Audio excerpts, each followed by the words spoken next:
సమావేశంలో మాట్లాడుతున్న deputy CM బట్టి మంత్రి శ్రీధర్ బాబు ఇది ఫైల్ పిక్చర్ అదనపు ఆదాయం ఎందుకు రావట్లే, ఇతర రాష్ట్రాల్లో పెరిగితే ఇక్కడ ఎందుకు తగ్గింది, వర్షాల వల్ల లిక్కర్ రెవెన్యూ తగ్గుతుందా, రాబడి తగ్గడానికి గల కారణాలపై రిపోర్ట్ ఇవ్వండి, అధికారులపై మంత్రులు కమిటీ అసంతృప్తి, రాష్ట్రానికి అదనపు ఆదాయం రాకపోవడంపై ప్రభుత్వం సీరియస్గా ఫోకస్ పెట్టింది, ఖజానాకు ఆదాయం సమకూర్చే revenue, commercial tax, excise, transport శాఖల్లో క్రమంగా ఆదాయం తగ్గుతున్నట్లు తెలుస్తోంది.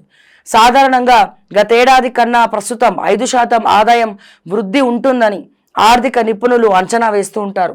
కానీ రాష్ట్రంలో పరిస్థితి అందుకు భిన్నంగా ఉంది. ప్రస్తుత ఏడాది జూన్, జూలై, ఆగస్టు మాసాల్లో ఆశించిన ఆదాయం రాలేదు. ఈ విషయంపై మంగళవారం secretary resource mobilization sub committee హాట్గా జరిగినట్టు తెలుస్తుంది. ఈ సమావేశానికి కర్ణాటక, జార్ఖండ్లో వచ్చిన స్టేట్ ఓన్ ఆదాయ వివరాలను అధికారులు తీసుకొచ్చారు. ఆ రెండు రాష్ట్రాల్లో registration, commercial tax, excise, transport శాఖల్లో రెవెన్యూ పెరిగింది, కానీ ఇక్కడ ఎందుకు తగ్గింది అని సంబంధిత శాఖ అధికారులను సబ్ కమిటీ మంత్రులు డిప్యూటీ సీఎం బట్టి విక్రమార్క, శ్రీధర్ బాబు ప్రశ్నించినట్టు తెలుస్తోంది. ట్రైబల్ ప్రాంతాలు అధికంగా ఉన్న జార్ఖండ్ రాష్ట్రంలో ఆదాయం పెరగడం ఏంటి? ఎందుకంటే అక్కడ అవినీతి ఎక్కువగా లేదు. ఇక్కడ ప్రతి ఒక్క మంత్రి వారి శాఖల్లో అవినీతులు చేసుకుంటూ వెళ్ళిపోతున్నారు. జిఎస్టీలు ఎగనామం పెట్టిన వాళ్ళని కాపాడుతున్నారు. ఏ హోటల్ అయితే జిఎస్టీలు ఎగ్గొట్టారో వాళ్ళ దగ్గర కలెక్షన్ చేసుకోకుండా, ఏ నవనిర్మాణ అయితే ట్యాక్సులు ఎగ్గొట్టిండో, డబ్బులు కడతలేడో వాన్నే తీసుకొచ్చి అక్రమంగా మీరు కమిషన్ తీసుకొని ప్రాజెక్టులు ఇచ్చి ఇవన్నీ చేస్తూ ఉంటే ఆదాయానికి గండి పడక మీ ఆదాయాలు పెరుగుతున్నాయి, రాష్ట్ర ఆదాయాలు గండి పడతా ఉన్నాయి. ఇప్పుడు వర్షం వస్తే కూడా ఆదాయం తగ్గుతుందా లిక్కర్లో అంటే మరి మీరే చెప్పాలి. నేను చెప్తున్నా, నా ముక్కు నేలకు రాస్తా. నేను ఆల్రెడీ ప్రూఫ్స్ అన్ని కూడా సేకరిస్తున్నా.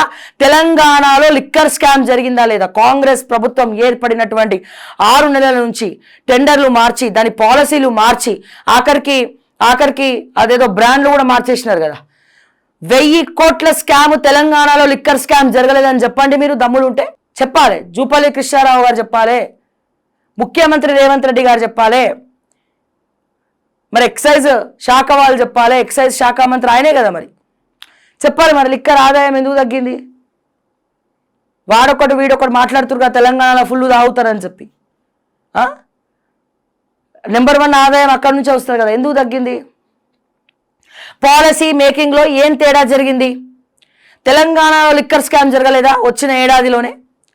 గుండెల మీద చేసుకొని చెప్పండి. ఈ లిక్కర్ పాలసీ మారినప్పుడు ఎవరిని ఇన్స్పిరేషన్గా తీసుకున్నారు మీరు? ఎంత కమిషన్లకి తీసుకొని అమ్ముడు పోయినారు మీరు? 1000 కోట్లు ఎవరి అకౌంట్లోకి పోయినాయి చెప్పమనండి.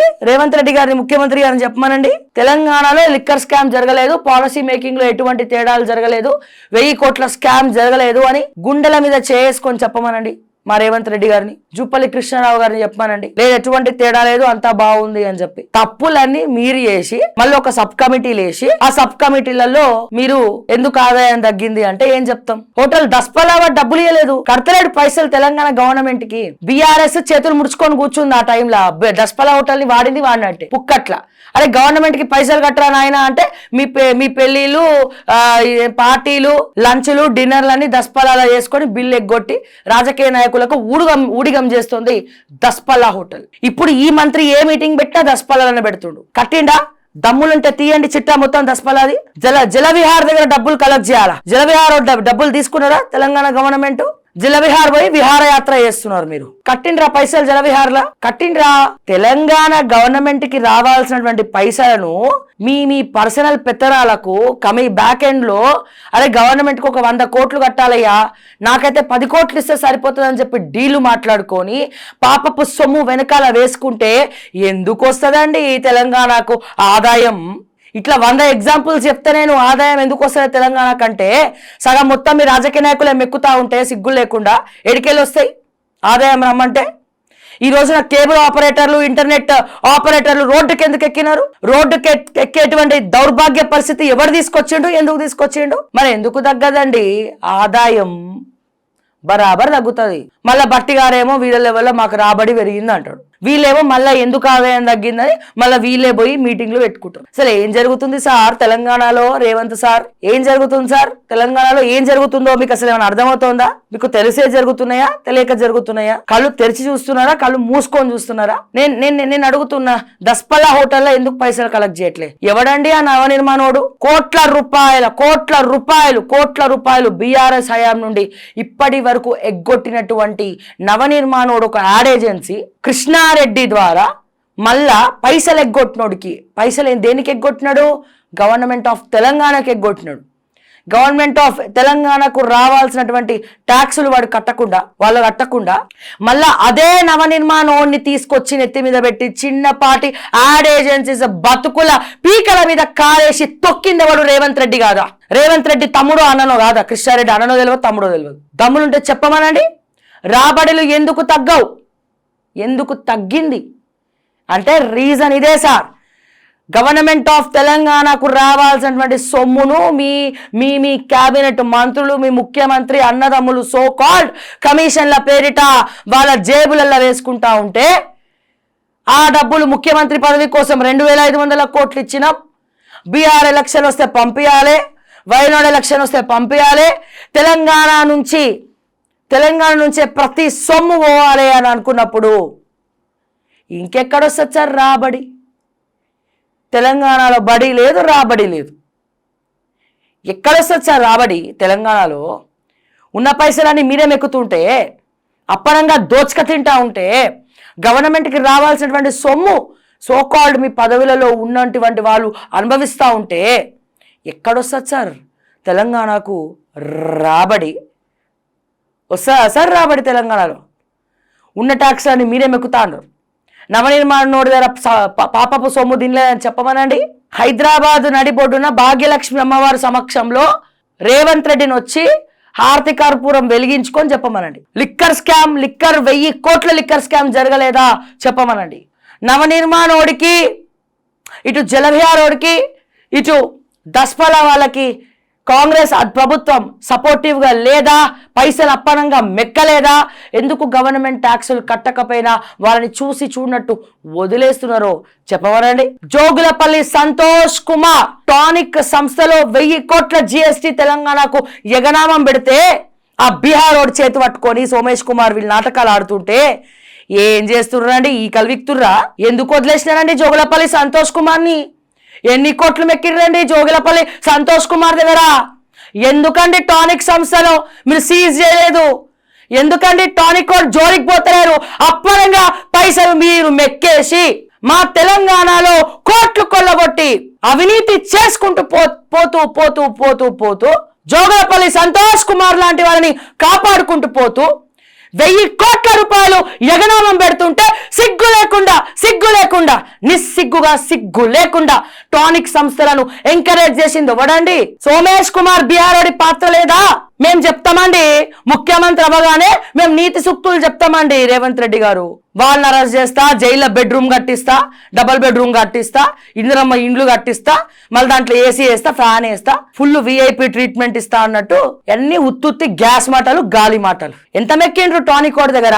జిఎస్టీ ఎగ్గొట్టినటువంటి టానిక్ కోడ్ దగ్గర ఎంత మెక్కిండ్రు? తెలంగాణ స్టేట్ గవర్నమెంట్ కి రావాల్సినటువంటి పైసలన్నీ రానియకుండా వెనక పొంటి వాళ్ళ దగ్గర పైసలకు అమ్ముడు పోయేటువంటి మీరు మాట్లాడుతున్నారు మళ్ళా రాబడి రాలే తెలంగాణకని. దోచుక తినది ఎవడండి? తెలంగాణలో నెంబర్ 1 కాంట్రాక్టర్ మెగా కృష్ణారెడ్డి తోటి సంతోష్ కుమార్ జోగులపల్లి మీతోటి చర్చలు జరిపిండా లేదా? శరణోదేహి కాపాడండి అని చెప్పి మీకు పైసలు పంపిండా లేదా? చెప్పు రేవంత్ అన్న, ముక్కు నేలకు రాయిను.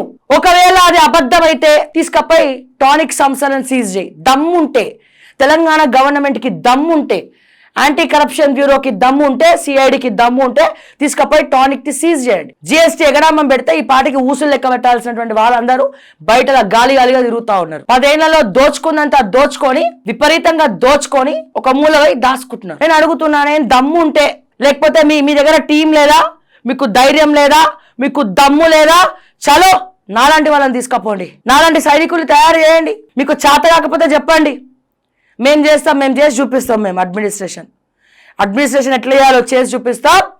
దుర్మార్గులను జైల్లో ఎట్లేయాలో వేసి చూపిస్తాం, అన్నీ వేసి చూపిస్తాం. తీసుకొచ్చి టానిక్ సంస్థలు వెనకాల ఉన్న వాళ్ళని అందరూ అరెస్ట్ చేసి 1000 కోట్లకు 2000 కోట్ల పెనాల్టీ వేసి మరి గవర్నమెంట్ ఆఫ్ తెలంగాణకి సొమ్ము రాబట్టకపోతే నా పేరు శ్రావ్యనే కాదు, నేను తెలంగాణ ఆడబిడ్డనే కాదు, నవనిర్మాణోడు ఎగ్గొట్టినటువంటి ట్యాక్స్ రాబట్టకపోతే నా పేరు శ్రావ్యనే కాదు. ఇమ్మనండి రేవంత్ రెడ్డి, నాకు పవర్స్ ఇమ్మనండి దమ్ముంటే. మీకు శాత కాకపోతే మాలాంటి వాళ్ళని పంపండి, మీకు ధైర్యం లేకపోతే మాలాంటి వాళ్ళని పంపమంటున్నాం మేము. కలెక్ట్ చేయి, నవనిర్మాణోడి దగ్గర డమ్ముంటే పైసలు, హోటల్ డస్పల వాళ్ళ దగ్గర కలెక్ట్ చేయి, జలవిహార దగ్గర కలెక్ట్ చేయి. తెలంగాణ అప్పుల కుప్ప ఉందా? అప్పుల కుప్పగా మార్చింది మీరు, మీ రాజకీయ నాయకులు. భారతదేశ వ్యాప్తంగా అన్ని రాష్ట్రాల కన్నా తెలంగాణ నెంబర్ 1.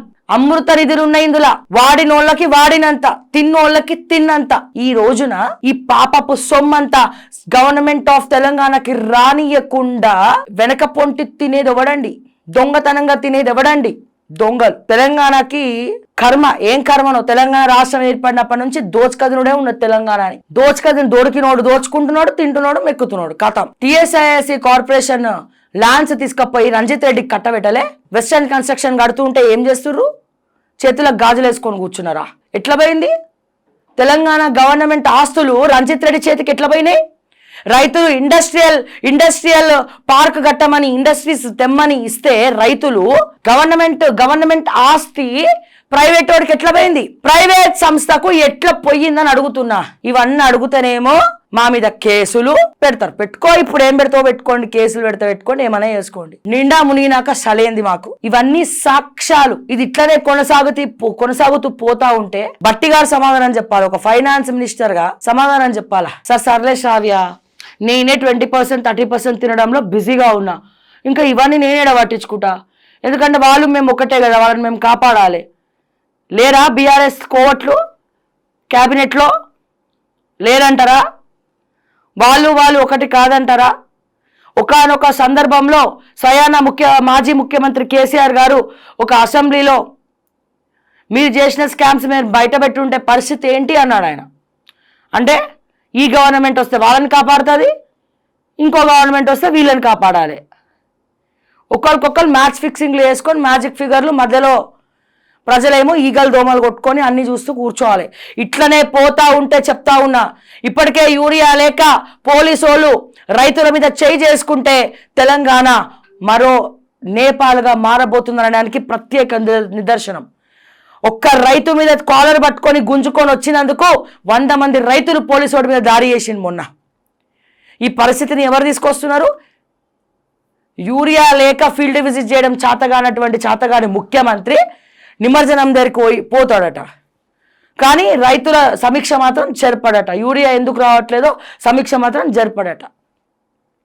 ఎంత అన్యాయం అండి ఇది? ఎంత అన్యాయం అండి ఇది? ఇంతకన్నా దౌర్భాగ్య పరిస్థితి ఏముంటుంది తెలంగాణలో? మళ్ళీ మా తెలంగాణలో డబ్బులు లేవు అంటున్నాం. ఒక్కొక్క 10 సంవత్సరాల నుంచి ఎవడైతే తెలంగాణని పాలిస్తున్నాడో, ఈ 2 ఏళ్లలో ఏ కాంగ్రెస్ వాడైతే పాలిస్తున్నాడో, ఒక్కొక్కరి ఇంటికి యాంటీ కరప్షన్ బ్యూరోని లేకపోతే ఎన్ఫోర్స్మెంట్ డైరెక్టరేట్ను తీసుకపోతే లక్షల కోట్ల రూపాయల బ్లాక్ మనీ. కేవలం తెలంగాణ కాదు, భారతదేశం మొత్తాన్ని కాపాడచ్చు. పేదరికమే లేకుండా చేయొచ్చు. ఎస్, బరాబర్ చేయొచ్చు. రాయమనండి, 3 నెలలకు రాయమనండి. దమ్ముంటే తీసుకురమ్మని సంతోష్ కుమార్ని తీసుకొచ్చి బొక్కలేయమని రేవంత్ రెడ్డిని. ఆ దమ్ము లేదా, శాత కాదు. టానిక్ని దమ్ముంటే సీజ్ చేయమనండి. టానిక్ సంస్థని 1000 కోట్లు ఎగనామం పెట్టినటువంటి టానిక్ సంస్థని సీజ్ చేయమని చెప్పండి దమ్ములుంటే. దస్పలాన్ని సీజ్ చేయమనండి. డబ్బులు ఎందుకు రావో నేను చెప్తా. డబ్బులు ఎందుకు రావో, ఎట్లా రావో, ఎట్లా తెలంగాణ అప్పుల పాలైందో నేను చెప్తా ఇప్పుడు. సో దయచేసి మాటలు, మీటింగ్లు, ఉత్తుత్తిగా ఏసీ బిల్లు అన్ని వేస్ట్. రాబడి ఎందుకు తగ్గిందంటే ఏం చెప్తాం సార్? శ్రీధర్ బాబు సార్, ఎందుకు తగ్గిందట రాబడి?